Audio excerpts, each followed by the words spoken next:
ating kabataan ay maagang namumulat sa sport, humuhusay at tumataas ang kumpiyansa.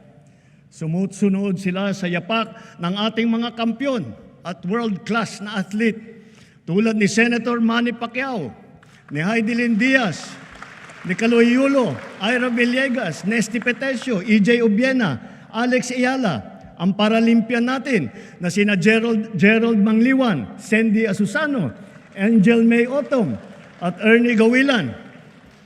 Sama na rin natin yung bago nating kampiyon, si PNP Chief Nick Torran.